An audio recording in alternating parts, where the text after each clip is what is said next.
E questo è il laboratorio dove vengono allevate le larve, la mosca soldato. È un ambiente condizionato, abbiamo detto che comunque viene sfruttato il calore di questo biodigestore e lui è Filippo Colla dell'Università di Modena e Reggio Emilia. Allora, come avviene questo allevamento? Insomma, da dove si parte? Allora, si parte ovviamente dagli adulti, che sono animali che appunto atti alla riproduzione, vengono tenute in gabbie di dimensioni molto maggiori di questa, ci sono un numero molto consistente di adulti, i quali si nutrono, in realtà bevono solamente acqua e talvolta si può aggiungere un po' di zucchero.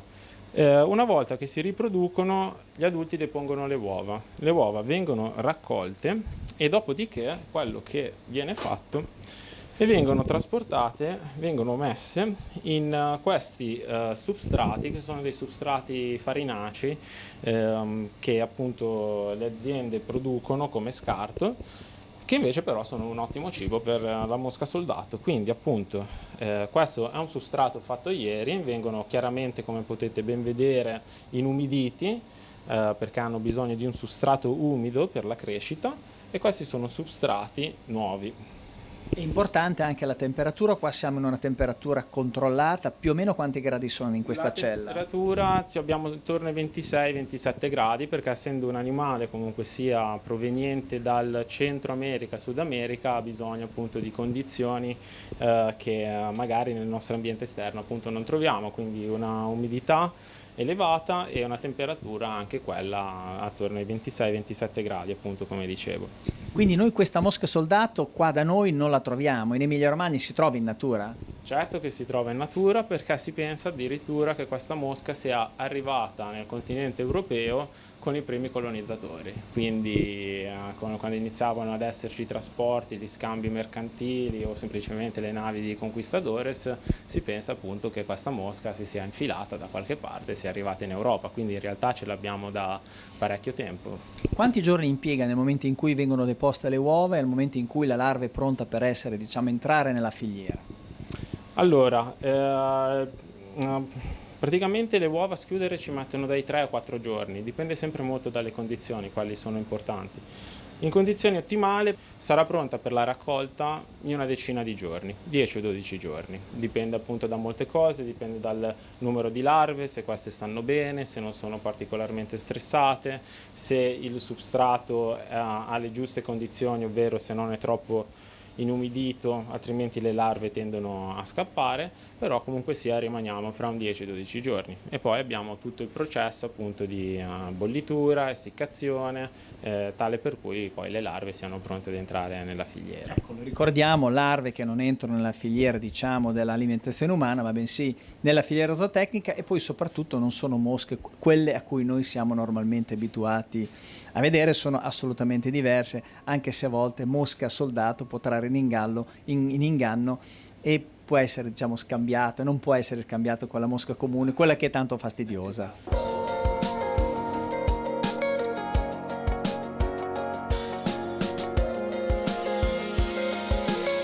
Laura Macavei è una ricercatrice sempre del Centro di Ricerca e Produzione Animali, qua ci sono le larve. Allora Laura, cosa succede una volta che queste larve sono cresciute? Una volta che queste larve crescono, inizia il processo di separazione, appunto, e tramite questo setaccio meccanico verrà separata il substrato residuo dalle larve.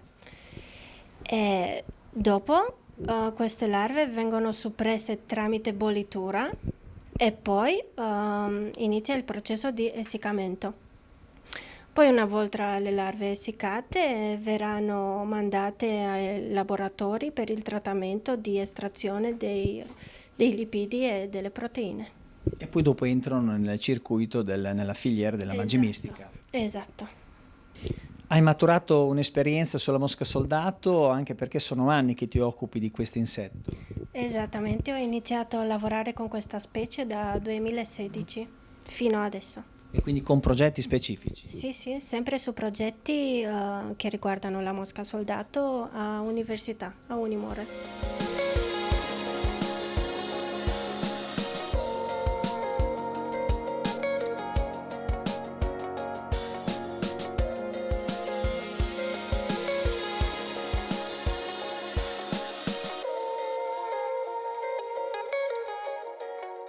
Anche Mirko Garuti si occupa di questo progetto, un progetto appunto molto complesso e che genera comunque anche dei sottoprodotti, degli scarti. Ecco, di questi che cosa si fa? Sì, questo progetto pone al centro la digestione anaerobica associata all'allevamento degli insetti. La digestione anaerobica è uno dei più chiari ed emergenti esempi di economia circolare, perché a partire dalle biomasse è possibile produrre biogas utilizzabile per energia termica, appunto per l'allevamento degli insetti, energia elettrica o addirittura un biocombustibile, il biometano. Di recente stanno emergendo tante iniziative per la produzione di biometano, ma da questo processo che cos'è che si genera come sottoprodotto?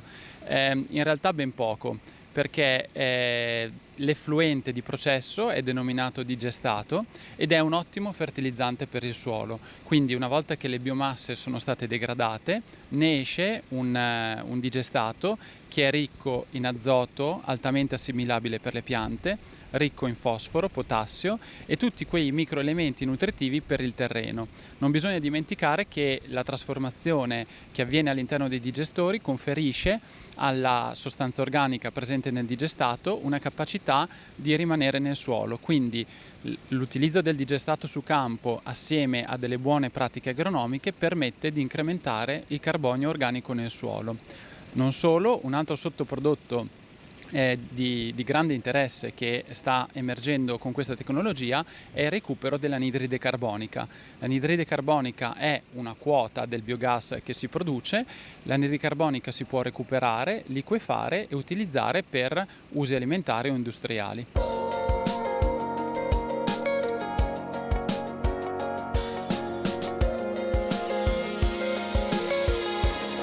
Erika Sinisgalli, ricercatrice del CRPA, quindi abbiamo visto che questo calore prodotto dalle biomasse serve per sviluppare le larve, ma queste biomasse producono anche energia. Esatto, sono un elemento fondamentale all'interno dell'impianto di biogas per la produzione appunto di energia. Il biogas è una delle fonti alternative più utilizzate per la produzione di energia rinnovabile. Viene prodotto all'interno dei digestori anaerobici e in condizioni controllate di temperatura e di assenza di ossigeno a partire da biomasse, quindi da sostanza organica sia di origine vegetale che di origine animale. Gli attori di questo processo sono i microrganismi, quindi gli organismi microbiologici che operano in maniera sequenziale per la degradazione di questa sostanza organica contenuta all'interno delle biomasse in biogas. Il biogas è una miscela composta da metano e da CO2 che serve per la produzione di energia elettrica e di energia termica, e questo avviene tramite un cogeneratore. O altrimenti viene sottoposto a un processo di separazione del metano dalla CO2 per la produzione di metano, e questo processo si chiama upgrading, e il metano viene immesso nella rete nazionale del gas. Le biomasse che servono per la produzione di energia sono residui agroindustriali, effluenti zootecnici, residui agricoli, biomasse di secondo raccolto, colture di secondo raccolto o anche frazione organica del residuo urbano, e queste biomasse hanno un contenuto percentuale differente tra loro di carboidrati, proteine, lipidi, e quindi hanno un loro contenuto energetico e una loro producibilità, un loro potenziale di produzione di metano. Quindi lo scopo all'interno di questi digestori è quello di mantenere le condizioni ottimali per questi attori che sono i microorganismi affinché venga espresso tutto il potenziale di produzione energetica di queste biomasse. Il residuo del processo si chiama digestato ed è un buon materiale fertilizzante che permette di far ritornare il carbonio e i nutrienti al suolo, e in questo contesto l'allevamento di insetti si inserisce bene all'interno di un'azienda agricola con impianto di biogas. Perché? Perché le biomasse utilizzabili per la produzione di energia e per la crescita della larva sono le medesime, e anche perché questa energia termica che viene prodotta in esubero serve sì per il riscaldamento dei digestori anaerobici, ma anche per l'acclimatazione della sala di allevamento delle larve di mosca soldato.